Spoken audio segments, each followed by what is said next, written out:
একটা ভালোবাসা ঠিক তখনই পূর্ণতা পায় যখন সম্পর্কে থাকা দুজনের মধ্যে একজন রাগ করলে আরেকজন চুপ থাকে, একজন রাগ করে কথা বলা বন্ধ করলে আরেকজন রাগ অভিমানগুলো ভেঙে নিয়ে কথা বলে।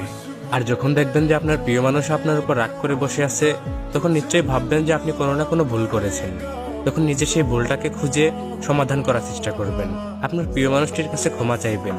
এগুলো যদি ছোট ছোট ভুলগুলো যদি আপনি না মেনটেন করে চলেন, তাহলে সেই সম্পর্ক কখনোই আগানো সম্ভব না।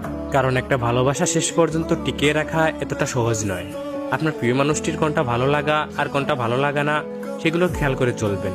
আপনার প্রিয় মানুষটার ছোট ছোট স্বপ্নগুলোকে পূরণ করবেন। আপনাদের মধ্যে কখনোই যেন তৃতীয় ব্যক্তি না ঢুকতে পারে, এজন্য আপনার প্রিয় মানুষটাকে অসম্ভব ভালোবাসবেন। আর সবসময় আপনার প্রিয় মানুষটার প্রতি আসক্ত থাকবেন। তাহলেই দেখবেন ভালোবাসা সুন্দর, ভালোবাসার মধ্যে আপনি শান্তি খুঁজে পাবেন।